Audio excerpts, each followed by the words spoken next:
Hi everyone.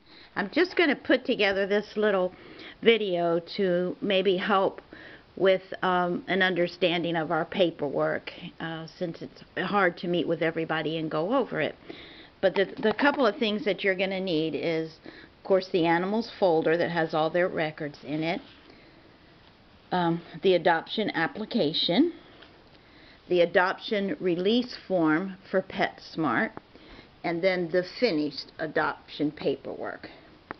So what we do is when somebody comes in and they're interested in one of the dogs, we kind of talk to them and get a feel, for whether we think it's a good family or not. And based on that conversation, you're going to want to ask them a lot of the questions that are on the application. We kind of feel that the answers they give verbally in a conversation way would be different than they would do on paperwork. They have a tendency to be more honest and open in a conversation, so that I personally think that works pretty well. But in that conversation, if you find there's something there that you don't like, or that gives you a little pushback, then go ahead and give them the application to fill out. And you can always tell them that the board has to approve them and that they will be contacted by the board. And this way you don't get into trying to explain anything to somebody what your feelings are. So that's kind of how we work. So whether they fill out the application or not, it's kind of based on your feel from them. But let's say everything goes good and you decide you want them to have this particular animal, then the first thing they do after the application is handled, then we give them this PetSmart adoption release form. And I'll put a sample here in the folder that'll show you what needs to be on there. But I always give this to the customer first and have them fill it out. And this way, while they're filling it out, you can kind of find the folder and get yourself all ready. Once they've filled that out, you have to take it to the register, to the cash register at PetSmart, and the manager comes out and signs it, and they put that in the system, and then they do give you a receipt, and they give you a discount coupon for the adopter. The receipt, if they go online and they do a survey, then they do get additional coupons back from online from doing that. So once you do that, then the next step is for the adopter to fill out the adoption contract. And sometimes I'll give them this contract to fill out while I'm at line with the PetSmart information. So it's just based on how you'd like to do it. But here's the animals folder. We try very much to have a picture of the animal on the front of the folder, since not everyone is familiar with all of the dogs. It makes it easier for you. Some of the dogs, like when we have a litter of a lot of puppies, a lot of times I'll just put a picture on there but no name, and when you open up, I don't really show the female or anything. So at that point you can just assign a name to the animal and write it in on there.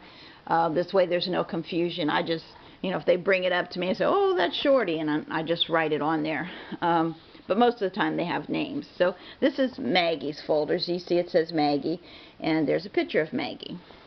Inside the folder, on the left-hand side, I put the adoption contract and the conduct and health papers. And you'll notice I have Maggie written on the top of both of them just to help keep it together. So this is what the adopter fills out, these two.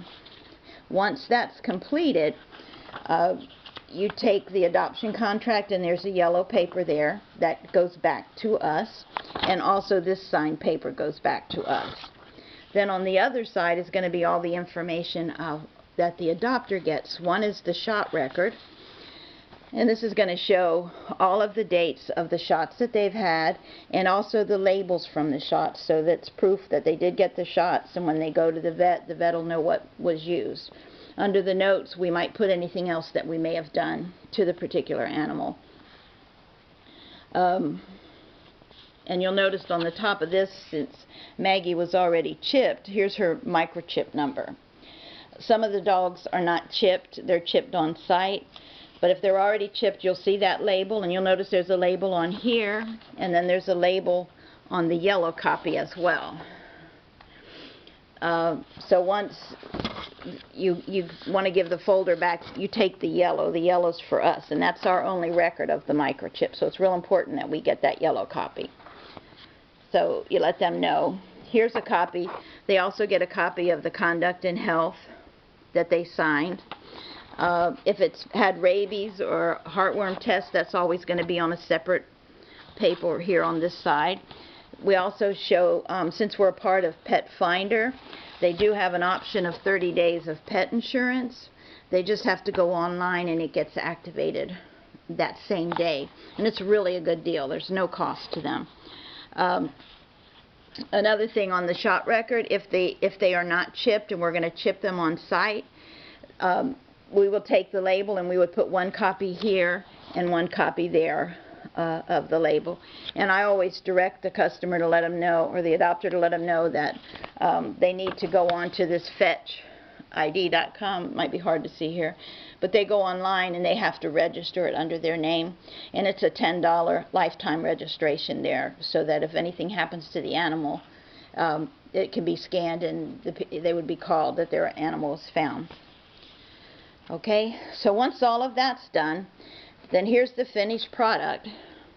Oh, I think I forgot to mention, on the release form, when it comes back from the cashier, they're going to give you 2 copies. They're going to keep the first 2, and they give us the blue copy and the yellow copy. The blue copy goes back in the folder. The yellow copy is ours.